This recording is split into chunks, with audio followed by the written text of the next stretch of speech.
Hey guys, welcome to channel Exam का अड्डा। I hope you are doing well and your preparation is also going well.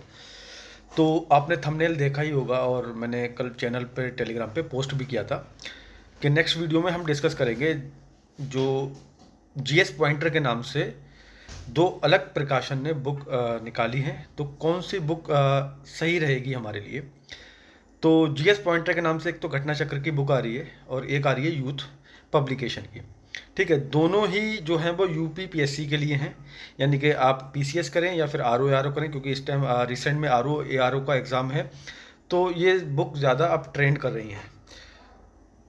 सुनने में ये भी आ रहा है कि ये मार्केट में आउट ऑफ स्टॉक भी चल रही हैं।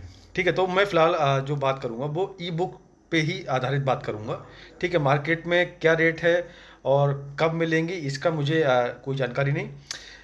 अगर मैं बात करूँ घटना चक्र की, तो ये 180 रुपये की आपको ई बुक में मिलेगी। ठीक है, वहीं अगर यूथ की बात करें तो यूथ जो है वो इंडिविजुअल बुक को नहीं बेचता है, सेल करता है। वो केवल आपको सब्सक्रिप्शन देगा, आपको 3 महीने का, 6 महीने का और 1 साल का सब्सक्रिप्शन मिलता है।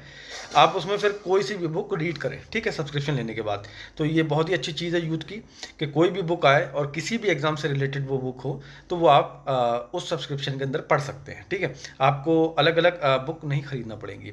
तो घटना चक्र की अगर आपको चाहिए तो आपको 180 रुपये पे करना होंगे। बाकी अगर आपने यूथ की पढ़नी है तो यूथ के लिए आपको सब्सक्रिप्शन चाहिए होगा। अगर आपके पास है तो अच्छी बात है।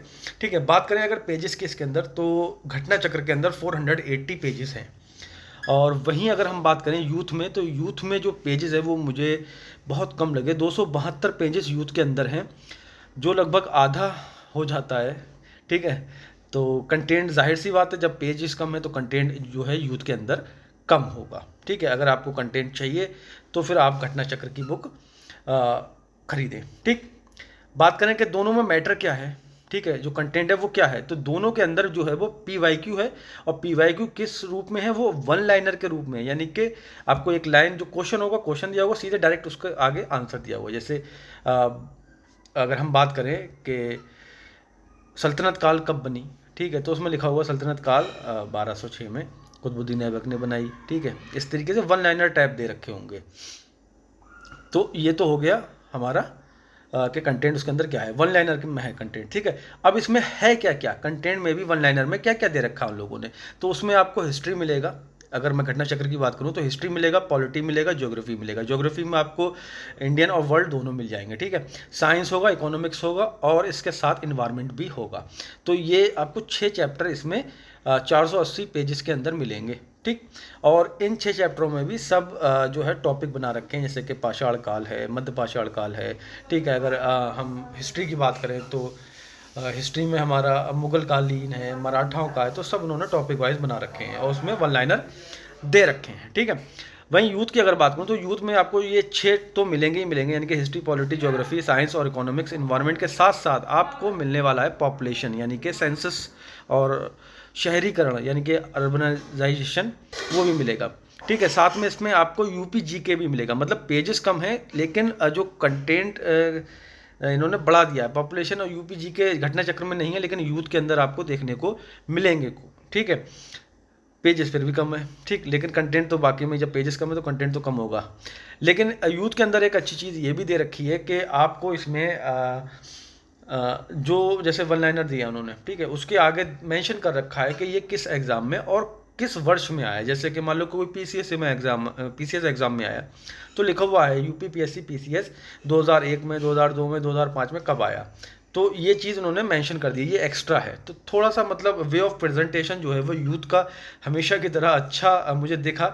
लेकिन हाँ, बशर्ते कंटेंट जो है इसमें कम है, काफ़ी कम है। आधे आधे पेजेस हैं तो इसमें कंटेंट जो है वो कम है। ठीक है, तो अब डिपेंड आप पे है कि आपको कौन सी लेनी है। लेकिन अगर मेरी बात करें तो मैं प्रेफर करूंगा यहाँ पर घटना चक्र को, क्योंकि उसमें कंटेंट ज़्यादा है और पीवाईक्यू अच्छे से जब हम रिवाइज कर लेंगे तो हमारे एग्ज़ाम में वो काम आएंगे। वैसे हालांकि मैं कभी भी प्रेफर नहीं करता कि आप किसी पर्टिकुलर एग्ज़ाम का कोई बुक खरीदें, क्योंकि जो ट्रेडिशनल बुक आती हैं, जो इंडिविजुअल बुक होती हैं, वही सबसे बेस्ट रहती हैं। क्योंकि उसके अंदर जो कंटेंट है और जिस तरीके से डीप कंटेंट दिया होता है, तो उसमें कभी भी आप मात नहीं खा सकते, क्योंकि आपने वो सारी चीज़ें पढ़ रखी होती हैं जो क्वेश्चन में पूछी जाएँ। क्योंकि पूछी तो जाएंगी वो किताबों से ही, ठीक है। अब आप वन लाइनर पढ़ेंगे, ठीक है, तो अगर मान लो कि वन लाइनर PYQ में से नहीं आया तब क्या करेंगे? तो ये जो किताबें होती हैं ये लास्ट टाइम में रिवीजन के लिए सबसे बेस्ट है। एक चीज़ है कि आपने अगर जो इंडिविजुअल बुक हैं, ठीक है, उनसे पढ़ा, देन आपको रिवाइज़ करना है, लास्ट टाइम है रिवाइज़ करना है। और इतनी सारी किताबें आप अलग अलग पढ़ते हैं, मोटी मोटी किताबें, तो वो नहीं कर सकते रिवाइज़ दोबारा से, ठीक है। या तो आपने नोट्स बना रखे हों, तो उस टाइम के लिए तो ये बिल्कुल एकदम बेस्ट है, आप इनको ले सकते हैं। या फिर जो नए हैं, ठीक है, फर्स्ट टाइम अपना एग्ज़ाम देंगे UPPSC का, ठीक है, या फिर किसी ने ऐसे ही भर दिया कि चलो यार देखते हैं, RO का फॉर्म हम भर के देखते हैं, तो वो ले सकते हैं कि पेपर में अच्छा कर पाएंगे वो, क्योंकि कम टाइम में और एकदम सटीक प्रिपरेशन करना हो तो ये किताबें काम आ सकती हैं, ठीक है। लेकिन फिर भी मैं कहूँगा कि इसमें जो है वो गलती होने के चांसेस भी होते हैं, कभी कभी होता है कि इसमें गलत होता है, क्योंकि ये ऑथेंटिकेट नहीं है। अगर पता लगा आपने कुछ यहाँ पढ़ा है और एग्ज़ाम में कुछ और आया, तो आप इसको मतलब जब आप ऑब्जेक्शन करेंगे तो इसका सोर्स नहीं दे सकते, ये वो आयोग इसका नहीं मानेगा, ठीक है। तो ये ऑथेंटिकेट नहीं है, बस ये है कि बूस्ट करने के लिए, खुद को रिवीजन करने के लिए ये बेस्ट है। दोनों बुकों में से मैं प्रेफर करूँगा घटना चक्र की बुक को, ठीक है। आज की वीडियो में इतना ही। उम्मीद करता हूँ कि वीडियो आपको पसंद आई होगी। अगर वीडियो पसंद आई हो तो प्लीज़ वीडियो को लाइक और शेयर करना बिल्कुल ही ना भूलें। आज के लिए इतना ही। जय हिंद, जय भारत।